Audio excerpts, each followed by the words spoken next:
நிலையாமை என்ற தலைப்பில் குறள்கள் இருக்கின்றன. அதை நம்ம பார்ப்போம்.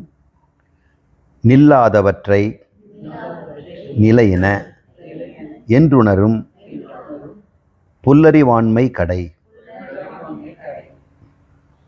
ஒருத்தன் அறிவாளி, அவன் என்ன சொல்கிறான், அறிவில் புல்லறிவுன்னு ஒன்று இருக்குது. முட்டாள்னு சொல்கிறாங்க. இன்னொருத்தனை பேர் வடிகட்டுன்னு முட்டாளுங்கிறாங்க. அது என்ன? முட்டாள்களெல்லாம் ஒரு வடிகட்டியில் போட்டு ஜரிச்சா நிறைய பேர் போயிட்டோம். அதில் கூட போகாத ஒருத்தன் பேர் வடிகட்டுன்னு முட்டாள். அவன் புல்லறிவாளனுங்கிறாரு. வடிகட்டின முட்டாளுக்கு புல்லறிவான்மன் அவன் தான் சொல்லுவானா. அவன் என்ன சொல்கிறானா, நிலை இல்லாததை பார்த்து நிலையானதுன்னு சொல்லுவானா. இப்போ நம்மளெல்லாம் என்ன சொல்கிறாரு, வடிகட்டின முட்டாளுங்க. நில்லாதவற்றை நிலையின என்று உணரும். எவன் ஒருவன் நில்லாததை நிலையானதுன்னு நினைக்கிறானோ அவன் வடிகட்டிய முட்டாள். இப்போ நில்லானது எதுன்னு சொல்லணும் இல்லை. கடவுள், ஆத்மா, உன்னை தவிர மீது எல்லாமே நில்லாதது தான். இந்த பிரபஞ்சத்தை கூறுபடுத்தி பார்ப்போம். ஆகாயம், வாயு, அக்னி, ஒளின்னு வச்சுக்கோ, அக்னி, நீர், நிலம். ஆகாய நிலையதா பார்த்தா அதுக்கும் உற்பத்தி நாசம் உண்டு. கடவுள் படைச்சதுனால இருக்குது. அப்புறம் பிரளயத்தில் அது இல்லாமல் போகும். இப்போ உற்பத்தி நாசம் இருந்ததுன்னா அது நிலையற்றதுன்னு அர்த்தம். உற்பத்தின்னா பிறப்பது, நாசம்னா அழிவது. உற்பத்தி நாசம் இருக்குது. ஆகாயத்து கூட உற்பத்தி நாசம், அதை விட நிலையாக இருக்கும் அப்படின்னு யாரும் நினைக்க முடியாது. ஆகாயத்துக்கிட்ட கேட்கணும், ஏங்க நிலையாக இருப்பீங்களான்னு. யார் சொல்ல முடியும்? பகவான் என்னைக்கு பிரளயம் பண்ணுறாரோ அன்றைக்கி நான் போயிடுவேன் அதுன்னு அது சொல்லும். வாயு சொல்லவே வேண்டாம், நிலையற்றதுக்கு உதாரணமே வாயு தான். காற்றை கையில் பிடித்தவர் இல்லை அப்படின்னு ஒரு பாட்டு. தூற்றி தூற்றி வாழ்ந்தவர். காற்றை யாரும் கையில் பிடிக்க முடியாது. அர்ஜுனன் சொல்கிறான், இந்த காற்றை பிடிக்கிறது எவ்வளோ கஷ்டமோ வாயோரிவை இது மாதிரி என்னால் மனசை பிடிக்க முடியலையேங்கிறான். மனம் வாயு தானே, பிராணனால் செய்யப்பட்டு தானே. அதனால் எப்போவுமே சலனத்தில் தான் இருக்கும்.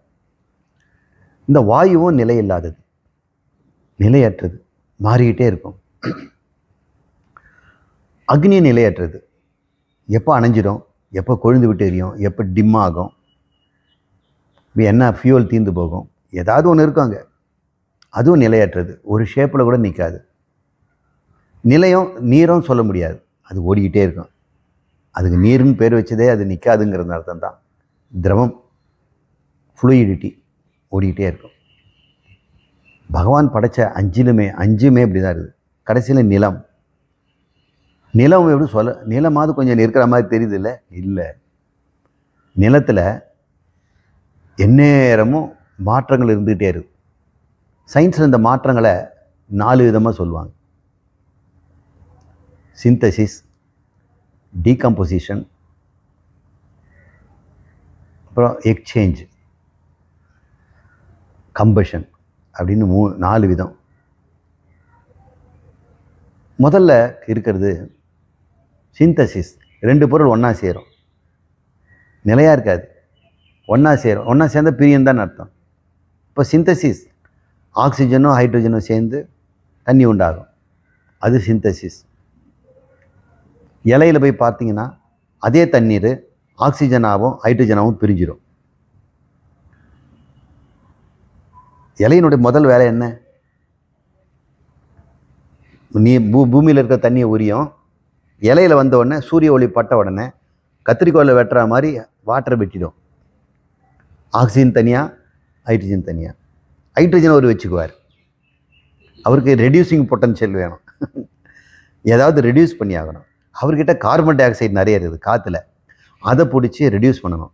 எங்கெல்லாம் இருக்குதோ, ஆக்சிஜன் இருக்குதோ, அது ஆக்சிடைஸ்ன்னு அர்த்தம். அதை ரிமூவ் பண்ணோம்னா அது ரிடக்ஷன்னு பேர். இது என்ன பண்ணுது? தண்ணீரை வெட்டி ஆக்சிஜனை வெளியே விட்டுடுது. அதான் சரி, செடியிலேருந்து ஆக்சிஜன் வருதுங்கிறோம் இல்லையா? அது எங்கேருந்து ஆக்சிஜன் உற்பத்தி பண்ணுது? நீங்கள் ஊற்றுற தண்ணியிலேருந்து தான் வருது. வேறு எங்கேருந்து கிடைக்கும் அது? அதில் ஹைட்ரஜனை வச்சுட்டு இந்த கார்பன் டை ஆக்சைடில் அந்த ஆக்சிஜனை ரெடியூஸ் பண்ணி கார்போஹைட்ரேட்டாக மாற்றி, அப்போது சிந்தசிஸும் நடக்குது, டீகம்போசிஷன் நடக்குது, சேர்க்கையும் இருக்குது, பிரிவும் இருக்குது. தண்ணீரை பிரித்து உணவை சேர்க்குது. அப்போது உற்பத்தி நாசம் இருக்குது இல்லை? அப்போ ஒரு இலையில் எடுத்தோம்னா ஒரு செகண்டுக்கு எத்தனை உற்பத்தி நாசம் இருக்கும்? ஒரு வினாடி நேரத்தில் கெமிக்கல் ரியாக்ஷன் வந்து ஸ்டடி பண்ணுறாங்க. ரொம்ப ஸ்லோவஸ்ட்டு ரியாக்ஷன் ஒன்று இருக்குது. ஒரு வினாடிக்கு 10,000 முறையாம். ஆமாம், பெராக்சிடேஸ்னு ஒரு என்சைம். அந்த பெராக்சிடேஸ் என்சைம் அது கெட்டலேஸ்னு வேறு பேர். முதல்லலாம் கெட்டலேஸ்ன்னு வச்சாங்க, அப்புறம் பெராக்சிடேஸுங்கிறாங்க. அப்புறம் கெமிக்கல் கம்பெனிக்கா அந்த அசோசியேஷன் அது வந்து கொஞ்சம் சீர் பண்ணிட்டாங்க. அது என்ன பண்ணும், தண்ணீரை பெராக்சைடை தண்ணீராகவும் ஆக்சிஜனாகவும் மாற்றும் அந்த என்சைம். பெராக்சைடு பார்த்துருக்கீங்களா? Hydrogen peroxide. மெடிக்கல் ஷாப்பில் போய் ஹைட்ரஜன் பெராக்சைடுன்னு கேட்டிங்கன்னா பிளாஸ்டிக் பாட்டிலில் தருவாங்க. புண்ணில் அது போட்டோம்னா நுர வரும். எங்கே உயிரான டிஷ்யூ இருக்குதோ அதில் அது உண்மையில் பெராக்சைடுங்கிறது ஹைட்ரஜன் பெராக்சைடு தண்ணி தான். தண்ணீர் H2O, இது வந்து H2O2. H2Oக்கு பதிலாக H2O2. Hydrogen 2, oxygen 2. அது நிலையில்லாமல் இருக்கும். ஏன்னா ஒரு ஆக்சிஜனுக்கு 2 ஹைட்ரஜன் வேணும். அது ஆக்சிஜன் ஒரு ஆம்பளைக்கு 2 பொண்டாட்டி வேணும். இப்போ பெராக்சைடில் 2 ஆம்பளைங்க இருக்கிறாங்க, 2 பேருக்கு 2 பொண்டாட்டி வேணும். அங்கே இருக்குது 2 பொம்பளை தான். அப்போ என்ன பண்ணுறான், ஒரு ஆள் உதச்சி தள்ளுறான். எப்படா தள்ளுறான்னு பார்க்குறான். இந்த ரியாக்ஷனுக்கு பேர் பெராக்சிடேஸ். நம்முடைய டிஷ்யூவில் அது வந்து ஊற்றின உடனே இந்த டிஷ்யூவில் இருக்கக்கூடிய என்சைம் இந்த பெராக்சைடை உடைச்சி தண்ணீராகவும் ஆக்சிஜனாகவும் மாற்றும். இந்த ஆக்சிஜன் வெளியே வருது, அது O2 கிடையாது, O. அதெல்லாம் கொஞ்சம் உங்களுக்கு தெரிஞ்சுக்க வேண்டியது கெமிஸ்ட்ரி. O2ன்னா அமைதியான ஆள். ஓங்கிறது ரொம்ப டேஞ்சரஸ். அவன் துணை இல்லாமல் இருக்கிறான். அவனை பிடிச்சி இன்னொரு ஆக்சிஜனை ஒட்ட வச்சுட்டா O2 ஆகிடுவாங்க. அந்த ஓங்கிறது பேர் நேசன்ட் ஆக்சிஜன் பேர், ஜஸ்ட் பான். அது உண்டான உடனே அது O2 ஆகிடும். அந்த சமயத்தில் அது வீரியம் மிக்குது, அது உயிரினெல்லாம் கொன்னுடும். ஆக்சிஜன் கொல்லும். நம்ம உயிர் வழின்னு பேர் வச்சுக்கிறோம். உண்மையில் ஆக்சிஜன் உயிர் கொல்லி. உண்மையாங்க. ஓசோனோ பெராக்சைடோ பயன்படுத்தினா கிருமியை கொல்லலாம். அதனால தான் புண்ணு வந்ததுன்னா பெராக்சைடு வாங்கி ஊற்றுவாங்க, போட்டு பஞ்சில் தொடச்சி க்ளீன் பண்ணுறதுக்கு ஆல்கால் விட பெராக்சைடு பெஸ்ட்டு. ரொம்ப போடக்கூடாது, அப்படி பண்ணுங்க. அந்த பெராக்சைடு வெடிக்குது இல்லையா, ஹைட்ரஜன் ஆக்சிஜனா, அந்த ரியாக்ஷன் தான் பெராக்சிடேஸ். அது வந்து ஒரு வினாடிக்கு 10,000, ஒரு வினாடி நேரத்தில் 10,000 மூலக்கூறுகள் பிரிதான். அப்போ செல்லுக்குள்ளே நடக்கிற நிகழ்ச்சிகளை தான் என்னன்னு சொல்கிறது? உங்கள் உடம்புக்குள்ளே நிகழ்கிற நிகழ்ச்சிகள் எப்படிப்பட்டதுன்னு நினைக்கிறீங்க? உங்கள் உடம்புக்குள்ளே பெரிய ஃபேக்ட்ரி நடக்குது. சிந்தசிஸ், டீகம்போசிஷன், அப்புறம் இன்டர்சேஞ்ச் பண்ணுது. ஒரு மாலிக்யூல் தன்னுடைய பொருளை உடைச்சி இன்னொன்று கொடுக்குது, அதுலேருந்து இது வாங்கிக்குது. சோடியம் ஹைட்ராக்சைடும் ஹைட்ரோக்ளோரிக் ஆசிடும் போட்டோம்னா சோடியம் குளோரைடும் வாட்டரும் ஃபார்ம் ஆகும். இல்லை சோடியம் சில்வர் நைட்ரேட்டும் சோடியம் குளோரைடும் போட்டோம்னா சில்வர் குளோரைடும் சோடியம் நைட்ரேட்டும் ஃபார்ம் ஆகும். இவர் வந்து அவருக்கு கொடுத்துருவார், அவர் தான் வருவாங்க. இது வந்து டபுள் டீகாம்போசிஷன். இப்படியெல்லாம் ரியாக்ஷன் இருக்குது. கம்பஷன் ஒன்று இருக்குது, வெடிக்கிறது. அது பட்டாசு, தீக்குச்சி. அப்படி உரசின உடனே கெமிக்கல் ரியாக்ஷன் எவ்வளோ வேகமாக நடக்குது பார்த்தீங்களா? அதனுடைய விசை எவ்வளோன்னு பார்த்தீங்களா? ஒரு துப்பாக்கியில் விட்டுருக்கிற மெல்ல குழந்தை தெரியாமல் சுட்டோம்னா கூட ஒரு உயிர் போயிடும். அந்த குண்டு பீச்சி அடிக்கும்போது என்ன நாசத்தை ஒன்றா உண்டாக்கலாம். இப்போ அந்த குண்டுக்கு அவ்வளோ விசையை கொடுத்தது எதுன்னா உள்ள இருக்கிற வெடி மருந்து. எப்படிப்பட்ட ரியாக்ஷன் பாருங்கள். உண்மையில் தீக்குச்செல்லாம் எப்படா எரிவோன்னு பார்த்துட்டு இருக்குது. அது நிலையானதுன்னு நினைக்கிறான் பாரு, அவனை முட்டாள்னு தானே சொல்ல முடியும். தீக்குச்சியை வச்சுக்கிட்டு இது எரியவே எரியாது சார், இது பத்திரமா வச்சுருப்பேன்னு நினச்சிட்டு இருந்தான்னா அவனு ஒரு முட்டாள். ஒரு பட்டாசை வச்சுட்டு இது வெடிக்கவே வெடிக்காது அப்படின்னு அதுக்கு திரியில் நெருப்பம் வச்சுட்டு வெடிக்காதுன்னு சொல்கிறேன் எப்படி ஒரு முட்டாளோ அது மாதிரி தான்யா இந்த பிரபஞ்சம், உன் வாழ்க்கை, உன் சரீரம், அதில் நீ பெற்ற செல்வம், அதில் பெற்ற உன் பெருமைகள், புகழ்கள், மானம் அத்தனையுமே நிலையானதுன்னு நினச்சினா உன்னை விட வடிகட்டின முட்டாள் யாரும் இல்லை. எல்லாம் மாறிக்கொண்டே இருக்கும். ஆகாயமும் மாறுது. உற்பத்தி நாசம் இல்லாதது ஒன்றுமே இல்லை. இந்த பிரபஞ்சத்தில் அத்தனையுமே உற்பத்தி நாசத்திற்கு உட்பட்டது. நீ எதுக்கு வருந்துறன்னு கேட்குறார். பட்டாசு வெடிச்சா தானே சந்தோஷமா இருக்குது, நாசமானா தானே சந்தோஷம். அங்கே செடியில் ரோஜாப்பூ உற்பத்தி ஆனால் தானே சந்தோஷம். சில இடத்துல உற்பத்தி ஆனால் சந்தோஷம், சில இடத்துல நாசமானால் சந்தோஷம். இப்போ உற்பத்தி நாசம் இருந்தால் தான் நிறைய பேர் சந்தோஷமே இருக்குது. ஒருவேளை உற்பத்தி நாசம் இல்லைன்னா எல்லாம் நின்று போயிடும். குழந்தை வளராது, செடி முளைக்காது, பசி எடுக்காது, யாரும் தூங்க மாட்டாங்க, தூங்கினவங்க எழுந்துக்க மாட்டாங்க. இது என்னையா? மாற்றங்கள் தானே வேணும். அதுக்காக தானே பகவான் ஒரு வருஷத்தில் மாற்றங்களுக்கு கோடைக்காலம், குளிர்காலம், மழைக்காலம், வசந்த காலம்னு கொடுக்குறாரு. அதனால தான் வாழ்க்கை ஓடிட்டு இருக்குது. வெயில் காலம் வந்த உடனே வெயில் வெயில் வெயிலுங்கிறோம், உடனடியாக மழை வந்துடுது, மழை மழை மழைங்கிறோம். அப்புறம் குளிர் வந்துடுது, குளிர் குளிர் குளிருங்கிறோம். அப்புறம் வசந்த காலம் ஜாலின்றோம், லீவெல்லாம் விடுறாங்கங்கிறாங்க. எத்தனை நாள் நிற்கும்? எண்ணிக்கிட்டே இருக்கும் டேட்டு. 5 நாள், 3 நாள், 2 நாள், 1 நாள், நாளைக்கு ஸ்கூலுக்கு போகணும், தலைவலி வயிற்று வலியெல்லாம் வந்துடும். நிலை இல்லாமை என்பது இதனுடைய இயல்பு. எது ஒன்று இப்படி இருக்குதோ அது பிரகிருத்தின்னு பேர். அதுக்கு பேர் மாயான்னு பேர். யாமா மாயா. எது இல்லாமல் போகுமோ அது மாயை. இப்படி இருக்குது. இந்த உண்மையை தெரிஞ்சுக்காம நான் இதை நிலைத்து வைப்பேன் என்று தன் சரீரத்தை நிலைக்க வைக்க பார்க்குறாங்க. காயகல்பம் செய்து இந்த உடம்பை நான் நிலைக்க வைப்பேன், தங்க பஸ்பம் சாப்பிடுவேன் அப்படின்னு சொல்கிறான். அவனும் மண்ணுக்குள்ளே போயிட்டானா. 3000 வருஷம் வந்த திருமூலரும் 3001வது வருஷம் ஆளே காண போயிட்டார். எதுவும் நிலைக்காது. இப்போ இந்த உண்மை தெரிஞ்சிடுச்சா உங்களுக்கு? இங்கே உடம்பு உங்களுக்கு உடம்பு நிலைக்கும்னு நினச்சி தானே சொத்து சேகரிங்க. இந்த உடம்பு நல்லா இருக்கும்னு நினச்சி தானே உங்களுக்கு ஆணவம், திமிரு, எவ்வளோ ஒரு அடங்கா பிடாரித்தனெல்லாம் வருது. இந்த உடம்பு நிற்குமா? கண் முன்னேயே பார்க்குறோம். சித்திரவதை பண்ணவங்க, கொடுங்கோல் ஆட்சி பண்ணவங்க கண் முன்னாடியே காப்பாற்ற ஆள் இல்லாமல் ஏங்கி தவிக்கிறாங்க. அவங்க நினச்சி பார்ப்பாங்களா அந்த வாழும் காலத்தில் எப்படியெல்லாம் ஆட்சி பண்ணாங்க, எத்தனை பேர் ஆட்டி படைச்சாங்க? இந்த ஆட்சி நிலைக்குமா? இந்த நம்முடைய கர்வம் நிலைக்குமா? இந்த சரீரம் நிலைக்குமா? புகழ் நிலைக்குமா? நிலை இல்லாததுன்னு தெரிந்து அதை நிலைப்படுத்துவேன்னு முயற்சி பண்ணுறவன மாதிரி முட்டாள் யாருமே கிடையாது. நாய்வால் நிமிராது, அதை நிமிர்த்திடுவேன்னு சொல்லி முயற்சி பண்ணிகிட்டு இருக்கிறவன் அவனை அடிமுட்டாள்னு சொல்லுவாங்க. போகிற வரவங்களாம் சொல்லுவாங்க, இவர் முட்டாள் போல இருக்குதுங்க அப்படி.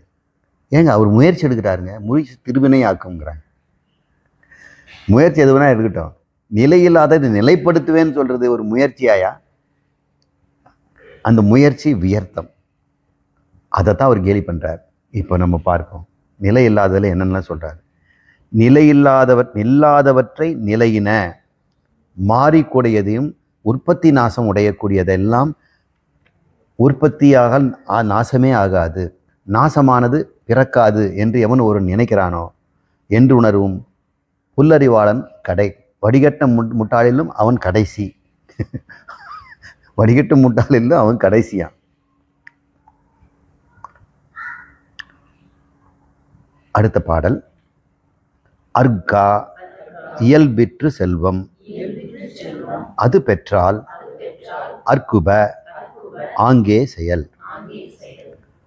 இந்த செல்வம்னு சொல்லக்கூடிய உன்னுடைய பணம், அந்தஸ்து, அதிகாரம், அழகு அனைத்துமே அர்க்கா இயல்புற்று, அது உடனடியே சீக்கிரம் அழிஞ்சிடுங்கிறார்.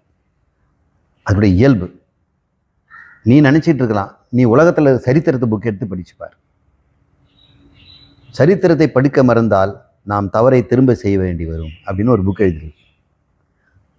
Those who forget the history are condemned to repeat it அப்படின்னு சொல்கிறாங்க. condemned to repeat it. ஹிஸ்ட்ரிங்கிறது ரியர் ஒரு மிரர் மாதிரி. ஒவ்வொரு வண்டிக்கும் பின்னாடி பார்க்குற கண்ணாடி இருக்கணும். பின்னாடி யார் வராங்கன்னு தெரிஞ்சு ஓட்டிகிட்டு இருக்கணும். வாழ்க்கையில் பின்னாடியே நம்ம நினச்சி பார்க்கணும். சரித்திரங்கிற கண்ணாடியில் இதுக்கு முன்னாடி நடந்ததெல்லாம் நம்ம பார்க்கணும். அப்படி பார்க்க தவறியவன் அங்கே நடந்த தப்பெல்லாம் தன் வாழ்க்கையில் செய்வான். எவன் ஒருவன் சரித்திரத்தை புரட்டி பார்க்குறானோ அந்த தவறுகளை செய்ய மாட்டான். உண்மைதானுங்க. அப்போ சரித்திரம் நீங்கள் எதுக்கு படிக்கிறீங்க? ஹிஸ்ட்ரி, ஜாகிரஃபி, ஹிஸ்ட்ரி இப்படி நடந்ததுன்னா இப்படி ஆகும். மகாபாரதங்க சரித்திரத்தை படித்தோம்னா தர்மம் ஜெயிக்கும், அதர்மம் என்னைக்காவது ஒரு நாள் அழிந்து தான் போகும். அருளுடைமை பெருமை தரும் அப்படின்னு ராமாயணம் நமக்கு சொல்லித்தரும். ஒவ்வொரு கதைகளும் சரித்திரங்களும் நமக்கு காந்தியினுடைய வாழ்க்கை என்னெல்லாம் சொல்லித்தருது, எல்லாம் சொல்லித்தரு. அப்போது இந்த எவன் ஒருவன் இந்த அறிவினால் நிலையாமை கண்டுபிடிச்சிட்டானோ அவன் உருப்பட்டுடான். அவன் என்ன பண்ணுறான்? இந்த சரித்திரத்தை புரட்டு பார்க்கும்போது எல்லாமே நிலை இல்லாதது. This too will be past, இதுவும் கடந்து போகும் அப்படின்னு ஒரு உண்மையை நம்ம தெரிஞ்சுக்கணும். இது வாழ்க்கைக்கு ரொம்ப ரொம்ப முக்கியம். ஒரு ராஜா 13 ஆண்டுகள் குகையில் இருக்கிறான். அப்போது அவன் அரசாட்சி செய்யும் பொழுது ஒரு முனிவர் ஒரு தாயத்தை கொடுத்தார். இதை கையில் கட்டிக்க. எப்போ இதை திறக்கணும் தெரியுமா? நீ உயிரை மாய்த்து கொள்ள விரும்புவாய், அந்த சமயத்தில் இதை நீ திறந்தா போதும், அப்போ உன்னை காப்பாற்றும். அப்படி பத்திரமா வச்சுக்கணும். அவன் பல முறை தோற்று போய் நாடு கடத்தப்பட்டு எங்கேயோ குகையில் போய் மறைந்து வாழறான். இனிமேல் நம்ம பழக்கிறதுக்கு வாய்ப்பே இல்லை, தலை காட்ட முடியாது, உணவு பஞ்சம் வந்துடுச்சு. அந்த குகையில் யாரும் சாப்பாடு கொடுக்கறதும் வரமாட்டாங்க. உளவாளிகள் வேற சுற்றிக்கிட்டே இருக்கிறாங்க இவனை பிடிச்சி கொள்றதுக்கு.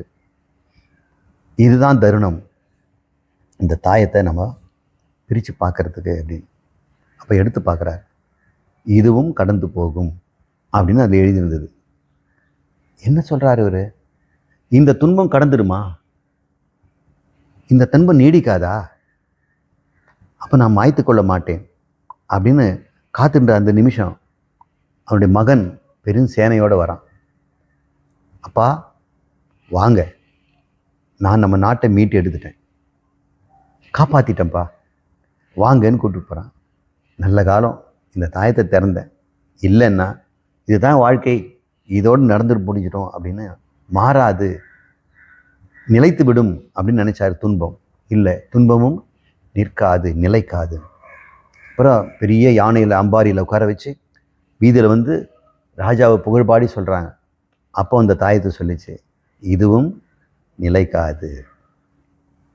அவர் அப்போவே யானையிலேருந்து இறங்கிட்டார். அப்பா எதுவும் எனக்கு வேண்டாம், நிலையாமை நான் புரிந்து கொண்டேன். எப்போ அந்த உபதேசம் அவனுக்கு புரியுது? எல்லாம் நீடிக்கும்னு நினச்சிட்டு இருந்த போது தானே அந்த உபதேசம் வருது. அதனால் இந்த உபதேசத்தை நமக்கு சொல்கிறார், நீங்கள் எல்லாம் நீடிக்கும், அழகு நீடிக்கும், செல்வம் நீடிக்கும், புகழ் நீடிக்கும், உறவுகள் நீடிக்கும் அப்படின்னு எல்லாம் கேரண்டி கார்டு எனக்கு லைஃப் உத்தரவாதம் கொடுத்துருக்கேன்னு நினைக்காதீங்க. இந்த டிவிக்கு எவ்வளோங்க வருஷம்? சார் 12 இயர்ஸ் கொடுக்குறேன் சார். அவர் திருப்பி கேட்குறாரு, உங்களுக்கு என்ன சார் கேரண்டின்னு சொல்ல முடியுமா? இவர் வாங்கிட்டு வச்சுருப்பார், அது 12 வருஷம் இருக்கும், இவர் 2வது வருஷமே காணா போயிடுவார், அது வேற ஒருத்தன் அனுபவிப்பான். எல்லாம் மாறிக்கொண்டே இருக்கிறது. அதனால் இந்த செல்வம் அற்கா இயல்பெற்று தொடர்ந்து அழிந்து உற்பத்தி நாசம் உடையது. அது பெற்றால், ஒருவேளை நீ அந்த செல்வத்தை பெற்றுவிட்டால் நீ என்ன செய்யணும்? நிலையான வாழ்க்கைக்கு அடித்தளமாக்குக. அந்த செல்வத்தை எதுக்கு பயன்படுத்தணும்? நிலையான இருப்புத்தன்மை ஆகிய தன் ஆத்மஸ்வரூபத்தை கற்றுக்கொள்வதற்கு அதை செலவு செய்து விடுங்கிறார். ஆங்கே நீ என்ன செய்யணும்னா அற்குப ஆங்கே செயல், நிலையானதை உண்டு பண்ணுகின்ற வார்த்தைக்கு அது பயன்படுத்திடு. நிலையற்றதை கொண்டு நிலையானதற்கு செல்லப்பார் அப்படின்றார். நிலையற்றதுன்ற செல்வம் புரிந்து கொண்டு ஒருவேளை அது கிடைச்சிடுச்சு, நான் என்ன பண்ண போகிறேன், அது நிலைக்கும்னு நினைக்காத, அதை நிலைக்கும் பொருளாக மாற்றிவிடு. அது என்னன்னா எப்படியெல்லாம் முடியுமோ தான தர்மங்களை பண்ணி குருவை அடைந்து சரணாகதி பெற்று நிலைத்த நிலையை நீ அடைந்து விடு. அமிர்தத்துவம்னு சொல்லக்கூடிய அழியாத மாறாத நீடித்த நிலையான உன் சொரூபத்தை அடைந்து விடு. அதற்கு இருக்கட்டும் அந்த செல்வங்கிறார். அப்போ நம்ம செல்வம் ஈட்டுறதெல்லாம் எதுக்கு நினைக்கிறீங்க? 7 தலைமை உட்காந்து சாப்பிட்றதுக்கா? இல்லை, ஞானத்தை பெற்று முக்தி அடைவதற்கு அப்படின்னு சொல்கிறார். வாழ்க்கை முழுக்க நீங்கள் செல்வம் திரட்டுங்கள், அந்த அருட்செல்வம் என்று சொல்லக்கூடிய மனநிறைவுக்கு அது இருக்கட்டும் என்று சொல்கிறார். இவ்வாறு நமக்கு 2 குறள். இன்றைக்கி இந்த நிலையாமை முடிச்சிடுவோம். நிலையாமை முடிச்சிட முடியாது, அதிகாரத்தை முடிச்சிடுவோம். நாள் என ஒன்று போல் காட்டி உயிர் ஈரும் வாழது உணர்வார் பெறின். உணர்வார்னா புத்திமான்கள், அறிவுடையவர்கள். அவங்க தெளிவாக தெரிஞ்சிருக்கிறாங்களாம். என்ன விஷயத்தை தெரிஞ்சிருக்கிறாங்கன்னா, இந்த காலம்னு ஒன்று இருக்குதே, அது கூர்மையான கத்தி அப்படின்னு சொல்கிறார். நாள் என ஒன்று போல் காட்டி உயிர் ஈரும் வாழது அப்படின்னு சொல்கிறார். இந்த நாள் அப்படிங்கிறது காலந்தானே. இன்று அப்படின்னு சொல்கிறோம். எப்படி சொல்கிறோம்? இந்த கலியுகத்தில் அப்படிங்கிறோம். இல்லை இல்லை, இந்த மன்வந்தரத்தில் அப்படின்னு சொல்கிறோம். இல்லை இல்லை, இந்த கிறித்து பிறந்த ஆண்டில், இந்த நூற்றாண்டில் அப்படின்னு சொல்கிறோம். அப்போ இன்றுங்கிறது என்ன அர்த்தம்? அது யுகமாகவும் இருக்கலாம், மன்வந்தரமாகவும் இருக்கலாம், அல்லது ஒரு நூற்றாண்டாகவும் இருக்கலாம், அல்லது ஒரு டிகேடுன்னு சொல்கிற 10 ஆண்டுகள் அதுவும் இருக்கலாம், அல்லது இந்த வருடம்னு சொல்லலாம். இந்த வருடம்னு என்ன அர்த்தம்? ப்ரெசண்ட்டுன்னு தானே அர்த்தம். அது ஒரு காலம் தானே. இன்று அப்படின்னு சொல்வதை ஒரு வருடமாக இருக்கலாம், அல்லது இந்த மாதம்னு சொல்லலாம். இந்த மாதம் எத்தனை நாள் இருக்கும்? 30 நாளும் இந்த மாதம் இந்த மாதம் இந்த மாதம்னு சொல்லலாம். இந்த வருடம் இந்த வருடம் இந்த வருடம்னு 365 நாள் சொல்லலாம். இந்த நாள் எத்தனை தடவை சொல்ல முடியும்? காலையிலேருந்து அடுத்த நாள் 6 மணி வரைக்கும் சொல்லலாம், இல்லை 12 to 12 வச்சுக்கலாம். இன்று நாள்னு. சரி, இப்பொழுதுன்னு எப்போ சொல்வீங்க? இந்த நிமிஷம்னு சொல்லலாம். அந்த நிமிஷத்தை இப்போது நேரத்தில் 60 தடவை சொல்லலாம். இப்போ இப்போ இப்போ ஒரு வினாடிக்கு ஒரு இப்போ சொல்லலாம். சரி, ஒரு வினாடி இந்த வினாடின்னு சொல்கிறீங்களே, அது எவ்வளோ நேரம் இருக்கும்? அந்த வினாடிக்கும் மில்லி செகண்டுன்னு சொல்கிறாங்கல்ல. சப்போஸ் மில்லி செகண்டில் ஒருத்தன் வாழறான்னு வைங்க, அவங்க சொல்லுவாங்க ஒரு வினாடி வரைக்கும் நான் காத்திருக்கிறேன் அப்படின்னு. பரவாயில்லைங்க, அப்படின்னா அவனை பொறுத்த வரைக்கும் 1000 நாள் காத்திருக்கிற மாதிரி. ஏன்னா அவங்க மில்லி செகண்டில் வாழுறவங்க, அவங்க ரொம்ப ஃபாஸ்ட்டாக இருக்கிறாங்க.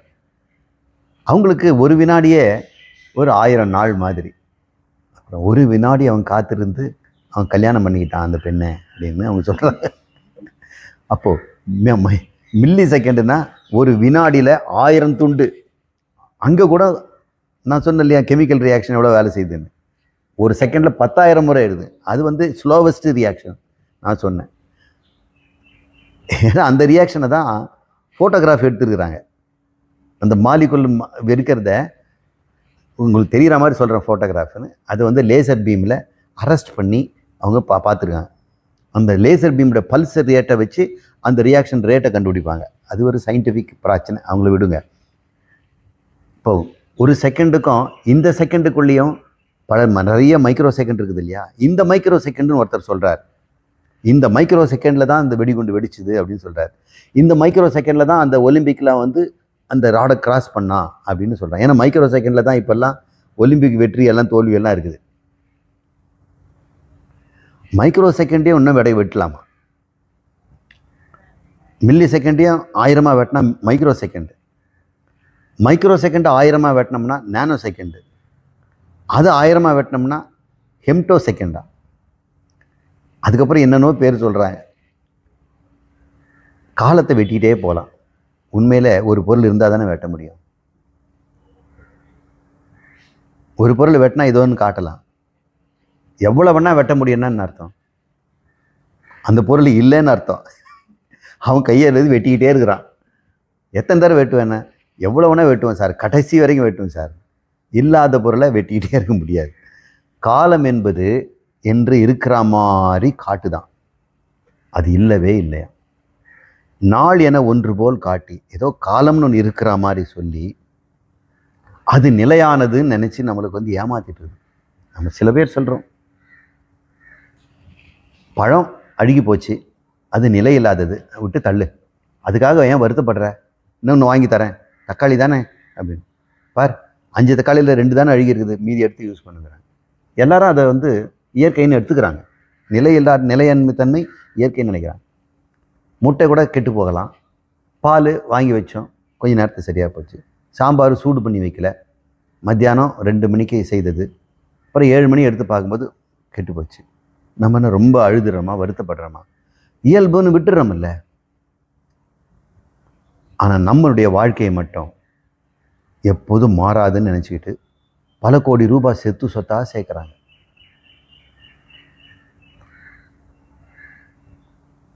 தன்னுடைய வாழ்க்கை நிலையில்லாததுங்கிற ஒத்துக்கவே மாட்டேங்கிறாங்க.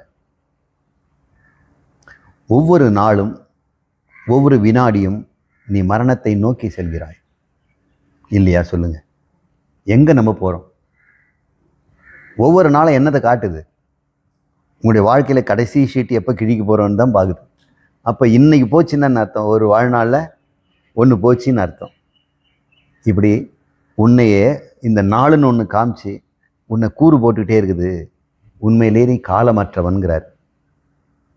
நீ அழியக்கூடாதவன். இந்த உண்மையை தெரிந்து கொள்பவன் தான் உணர்வார் பெறின் புத்திமான் அறிவர். நாள் என ஒன்று போல் காட்டி உயிர் ஈரும் வாழது உணர்வார் பெறின். இந்த காலம் என்பது ஒவ்வொரு பொருளையும் மாற்றி மாற்றி அழித்து உற்பத்தி நாசங்கிறது. உற்பத்தி நாசம் தானே காலம்னு சொல்கிறோம். ஒரு பொருள் உற்பத்தியாகி நாசமாச்சுன்னா இவ்வளோ காலம்னு சொல்கிறோம். பாருங்கள், பிறந்தது இறந்தது. அப்போ உற்பத்தி நாசங்கிறது காலம்னு சொல்கிறோம். காலம்னு ஒன்று இல்லவே இல்லை. இந்த உற்பத்தி நாசம் என்பது எப்படிப்பட்டது என்றால் நிலையற்றது என்று புத்திமான்கள் அறிந்து கொள்கிறார்கள். அதனால் அவங்க வந்து எதையும் நிலைப்படுத்த விரும்புவதில்லை. எதையுமே நிலைப்படுத்த விரும்புவதே இல்லை. என்னைக்கு வந்து திடீர்னு வந்து 1000 ரூபாய் நோட்டு செல்லாதுன்னு சொல்லிட்டாங்க. எத்தனை பேருடைய வயிற்றுல எவ்வளோ ஒரு புலி காய்ச்சது. ஒரு 1000 ரூபாய் வச்சிருந்தா கூட பயந்துட்டான். உடனடியாக என்ன பண்ணணும்னு அவன் முழிக்கிறான். அவன் ஏடிஎம்ல போனோன்னு செல்லாதுன்னு வந்த உடனே என்னடா இந்நேரத்துக்கு போய் இதை நம்ம வந்துருக்குதே அப்படின்னு. இதை என்ன பண்ணுறது? ஒரு 1000 ரூபா வச்சுட்டு எத்தனை பேர் கெஞ்சி கேட்குறாங்க, எங்களை மாற்றி கொடுக்க முடியுமா, மாற்றி கொடுங்க. நீ நினச்சி பாருங்க, மூட்டையாக வச்சிருக்கிறவன், பூமி கீழே சூட்கேஸாக வச்சிருக்கிறவன் அவன் என்ன கதி ஆவான்? இந்த காலம் என்பது இல்லாத பொருள், ஆனால் இருப்பது போல் காட்டி உன் வாழ்க்கையை வெட்டிக்கிட்டே இருக்கும். மறந்துடாத, இது நிலை இல்லாதது உன் வாழ்க்கை அப்படின்னு புரிஞ்சுக்க. அப்போ நிலையானது எதுன்னு கண்டுபிடிக்கிறது தான் இவ்வளோ அவர் கேலி பண்ணுறார். வேடிக்கை ஒன்று சொல்கிறார். நெருநல் உளன் ஒருவன் இன்றில்லை என்னும் பெருமை உடைத்து இவ்வுலகு. ஆமாம். இப்போ நிலாவிலேருந்து ஒருத்தர் வரார். நீங்கள் யாருங்க சார்னா, நான் நிலாவில் வந்து வந்திருக்கேன் சார். நாங்கள்லாம் பூமி வாசிங்க, நாங்கள் உலகத்தில் வாசிக்கிறோம். நான் வந்து வேற்று உலகம், நிலா கூட கிடையாது, வேறு உலகத்தில் வந்திருக்கிறேன். அங்கெங்க என்ன சார் ஸ்பெஷல் அப்படின்னு நம்ம கேட்குறோம். உங்கள் உலகத்தில் என்னங்க ஸ்பெஷல்? உங்களுக்கு 5 புலன், எங்களுக்கு 15 புலன்ங்க. அப்படிங்களா? அதை வச்சுட்டு என்ன பண்ணுவீங்க? அந்த புலனை பற்றி நான் பேசினா உங்களுக்கு எப்படி சார் புரியும்? எனக்கு ஒரு புலன் இருக்குது சார், அது ஒரு இன்பம் கிடைக்குது. அது அந்த புலனை பற்றி நான் உங்களுக்கு சொன்னால் உங்களுக்கு எப்படி புரியும்? புரியுமா? காட்சியை பற்றி மண்புழுகிட்ட பேசினா எப்படி இருக்கும்? சூரிய உதயம் என்ன எப்படி இருக்குன்னு தெரியுமா கலரு அப்படின்னு புழுகிட்ட. அப்படி என்ன சார் அர்த்தம் அப்படின்னு கேட்பார். அப்படி ஒரு சிறப்பு அந்த உலகத்துக்கு தான். 5 புலனை விட 15 புலன். அவர் கேட்குறாரு, உங்கள் பூமிக்கு என்ன சார் பெரிய ஸ்பெஷாலிட்டி, நான் தெரிஞ்சுக்கலாமே, இங்கே வந்திருக்கணும்னு. இன்னைக்கு இருப்பேன் நாளைக்கு இருக்க மாட்டாங்க தான் எங்கள் ஸ்பெஷாலிட்டி. இன்னைக்கு செத்தா நாளைக்கு பால். இன்னைக்கு இருந்தவன் நெருநல் உளன் ஒருவன் இன்றில்லை. நேற்று நெருநல்னா நேற்று இருந்தான் சார், இப்போ தான் சார் நான் ஃபோன் பண்ணிட்டு வந்தேன் சார், இறந்துட்டேன்னு சொல்லி கேள்விப்படுறேன் அப்படின்னு ஒருத்தர் சொல்கிறார். என்னவோ இதுதான் எங்கள் பூமியில் இருக்கக்கூடிய மிகப்பெரிய அதிசயம். எங்களுக்கு இருக்கக்கூடிய பெருமை உடைத்து இவ்வுலகு. எங்கள் உலகத்துக்கு ஒரு பெருமை இருக்குதுங்க ஐயா, இங்கே எதுவும் நிலை இல்லை அப்படின்றார். இது இந்த உலகத்தில் இல்லை, அந்தவனும் சொல்லுவான் வெரி குட், எங்கள் உலகத்தில் இதான் பெருமை. இதை நம்ம எண்ணி பார்க்கணும். 338 குடம்பை தனித்து ஒழிய புல் பரந்தற்றே உடம்போடு உயிரிழை நட்பு. இந்த உடம்புக்குள்ள ஒரு உயிர் இருக்கு, அதை சோலுங்கிறோம், ஆவிங்கிறோம், மனம்ங்கிறோம், நானுங்கிறோம். அதுதான் நான். வெளியே போயிட்டோம்னா நானுன்னு சொல்லக்கூடாது, ஆவின்னு சொல்லணும். இறக்குற வரைக்கும் பெரியப்பா சித்தப்பா மாமனார், அவர் இறந்த பிறகு ஆவி பயந்துருவாங்க. ஏன் ஆவிக்கு பயப்படுறாங்கன்னு எனக்கு தெரியவே இல்லை. அப்போ நீ ஆவி தானே. உடம்புல இருக்கிற வரைக்கும் மனுஷன், வெளியில் போயிட்டு ஆவி. இவனே இவனை பார்த்து பயந்துருவான் போல் இருக்கு. வெளியே போனான்னா ஆவின்னு கத்துவான். இந்த உடம்புக்குள்ள ஒரு உயிர் இருக்குது. உடம்பை விட்டு ஆவி போனால் கூட வருவது என்ன அப்படின்னு பாடுறாரு. உடம்பை விட்டு ஆவி போகுது. ஆவி என்பது உயிர். இந்த ஆவிர் பாவங்கிறது ஒளியுடையது, தோன்றுவதுன்னு அர்த்தம். அதனால தான் அது ஆவின்னு பேர் வச்சிருக்கிறாங்க. இந்த உடம்புக்கும் இந்த உயிருக்கும் ஒரு ஃப்ரெண்ட்ஷிப் இருக்குதான். இந்த உடம்புக்குள்ள அம்மா வயிற்றுல இந்த உயிர் குழந்தை உடம்புல உள்ளே போகுது. குழந்தை உடம்பை 4.5 வயசு வரைக்கும் அம்மா வளர்த்துறா. அது வெறும் உடம்பு தான், சும்மா வீடு கட்டிக்கிட்டு இருக்கிறாங்க. அம்மா 4.5 மாதத்துல தான் இந்த உயிர் உள்ளே போகுது. ஆனால் அது வரைக்கும் டாக்டர் வந்து ஸ்டெத்தோஸ்கோப்பில் ஃபிட்டாஸ்கோப்பில் வச்சு துடிப்பெல்லாம் நல்லா இருக்குங்கிறாங்களே என்ன? அது உயிர் இல்லை, அது உடம்புனுடைய செயற்கை. அதனுடைய இயல்பு நல்லா தான் இருக்குது. இந்த வீடு நல்லா தான் ஒழுங்காக கட்டியிருக்கிறீங்க, ஃபவுண்டேஷனில் ஸ்ட்ராங்காக இருக்குது, பொழைச்சிக்கும், அதாவது உயிர் உள்ளே போயிடும் அப்படிங்கிறார். ஒருவேளை அந்த உயிர் அப்போ போகலைன்னு வைங்க, 6வது மாதம் பார்க்கும்போது துடிப்பு இருக்காது.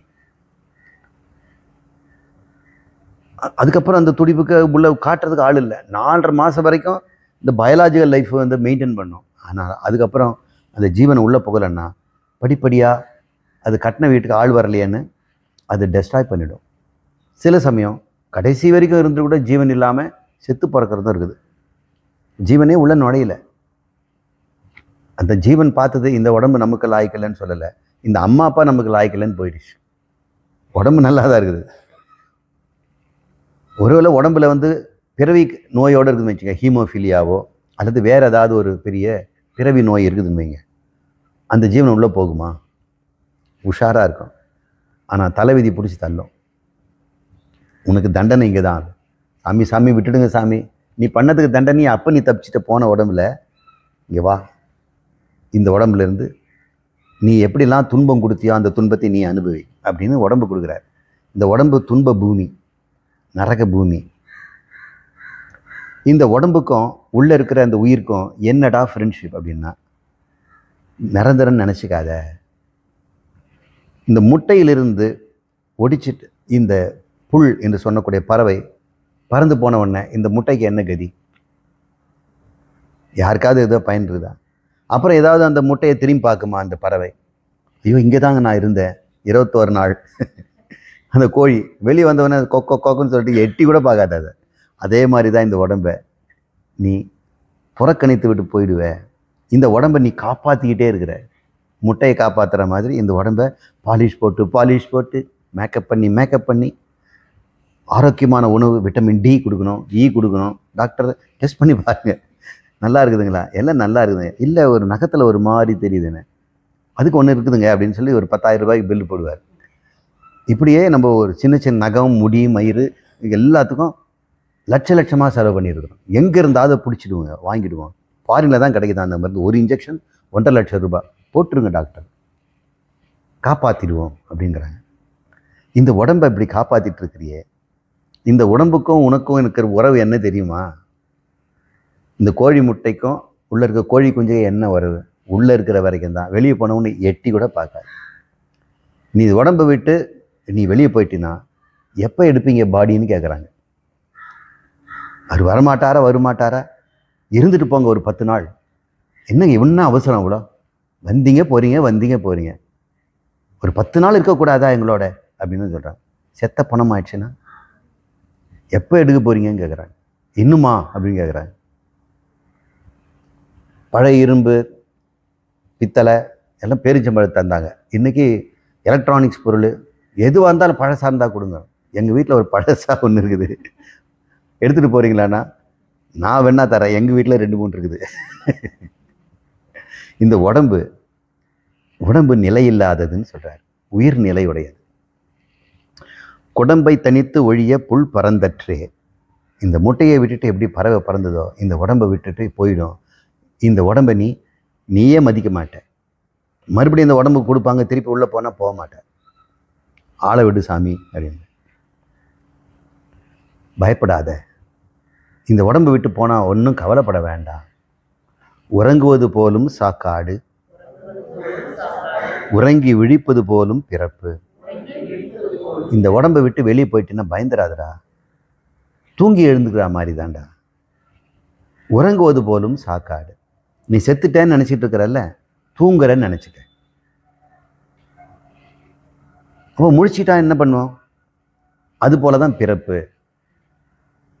நீ உடனடியாக இன்னொரு உடம்பில் பிறந்து விடுவாய்.